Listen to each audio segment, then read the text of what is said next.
Évangile de Jésus-Christ selon saint Matthieu, chapitre 9, verset 35, au chapitre 10, verset 1, puis verset 5a et verset 6 à 8.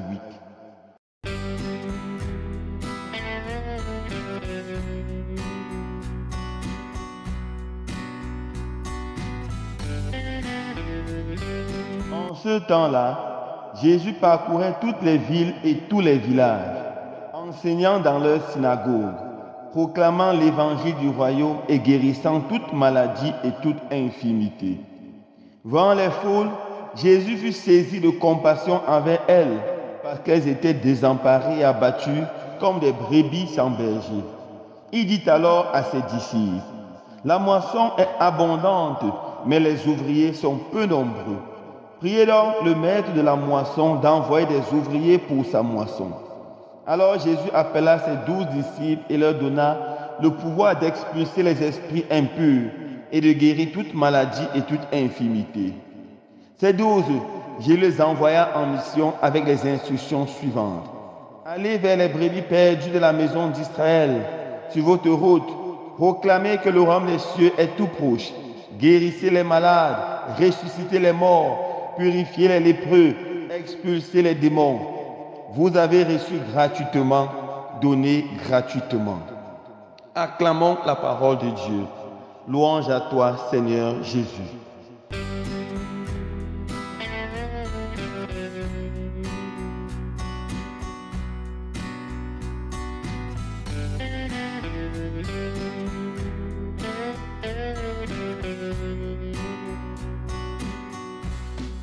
Frères et sœurs bien-aimés, nous tendons progressivement vers la fin de la première semaine du temps de l'Avent.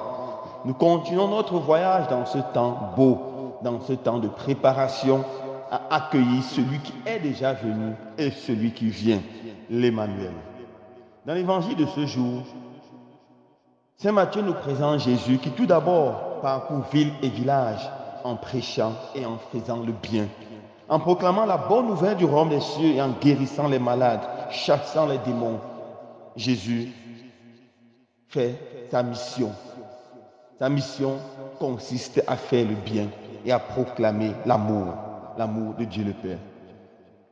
Bien que Jésus prêche à des foules, il se rend bien compte qu'il y a encore tellement de personnes qui ne le connaissent pas, tellement de personnes qui sont tristes, désemparées, malheureux, parce qu'ils ne connaissent pas Dieu, parce qu'ils vivent encore dans le péché, dans l'obscurité, dans les ténèbres, car seul Dieu peut donner à l'homme le véritable bonheur. Car comme le disait saint Augustin, mon cœur est sans repos tant qu'il ne repose en toi. Jésus se rend bien compte que les foules ont besoin de lui, besoin de la bonne nouvelle, mais il ne peut pas tout faire seul en tant qu'être humain. Il a besoin des collaborateurs. Alors il choisit parmi ses disciples 12 à qui il donne le pouvoir de chasser les démons et de faire le bien. Il les envoie prêcher la bonne nouvelle. Jésus ne se contente pas seulement d'appeler les 12. Il dit ceci: la moisson est abondante, mais les ouvriers sont peu nombreux. Priez, priez, priez donc le maître de la moisson d'envoyer des ouvriers pour sa moisson. Jésus a besoin que nous prions pour les vocations, que nous prions pour que les hommes et les femmes acceptent l'appel du Christ et se mettent totalement, exclusivement au service du Seigneur. Oui, mes frères et sœurs, nous devons prier pour les vocations. Quand nous sommes honnêtes et nous regardons autour de nous, nous voyons tellement de souffrances. Il y a un chant que j'aime bien. Tout autour de moi, je vois tant de souffrances, tant de cœurs qui sont si malheureux, que l'Esprit me pousse à rompre mon silence pour crier partout la paix de Dieu. Oui, mes frères et sœurs, tant de violence autour de nous, tant de haine, tant de division dans nos familles, tant de corruption dans notre pays, tant de mésententes. Tout ce mal vient de Satan, le prince des ténèbres. C'est lui qui tente l'homme et pousse l'homme vers le mal, pousse l'homme loin du royaume des cieux. Et la solution au problème du mal, la solution au problème de Satan, la solution à toutes les divisions que nous vivons dans notre pays, dans le monde entier, toutes les guerres et les haines, c'est Jésus. C'est l'incarnation de l'amour. Et Jésus doit être prêché. D'où la nécessité pour nous de prier. Prier pour les vocations. Priez pour qu'on ait des saints prêtres qui vont prêcher partout la bonne nouvelle.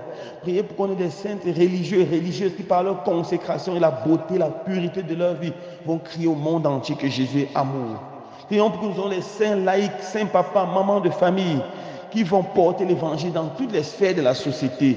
Prions pour qu'on ait les jeunes engagés pour Jésus, des enfants qui témoignent par la beauté de leur vie que Jésus est Seigneur. Prions, frères et sœurs bien-aimés, pour que le Seigneur nous envoie beaucoup d'ouvriers à sa moisson. Le règne que Jésus est venu instituer s'oppose au règne du mal, mais Jésus donne à ses disciples le pouvoir de chasser les démons, c'est-à-dire le pouvoir de vaincre le mal. Le règne de Satan est un règne réel et le règne de Satan fait rage dans le monde d'aujourd'hui. Nous voyons des choses qui n'ont pas de sens, qui sont en train d'être érigées comme loi universelle. Nous voyons les LGBT qui font rage et qui imposent leur loi au monde entier. Mes frères et sœurs bien-aimés, nous devons prier pour que le règne de Dieu vienne. Nous voyons dans beaucoup de pays aujourd'hui comment on vote les lois pour accepter l'avortement, pour encourager l'avortement, pour encourager les contraceptifs artificiels, pour pousser les jeunes à la débauche. Nous voyons les drogues qui font rage, ça c'est le règne du diable. Nous devons prier pour que ce règne recule et que le règne de Dieu vienne. Frères et sœurs bien-aimés, demandons au Seigneur, à l'Emmanuel qui vient, de venir avec nous, de venir dans nos cœurs avec son règne d'amour, de paix, avec son règne de vérité et son règne de joie. Qu'il ouvre nos yeux pour que nous voyons la misère du monde, qu'il nous donne la force de l'Esprit Saint pour que nous puissions crier que Jésus seul est Seigneur. Loué soit Jésus-Christ.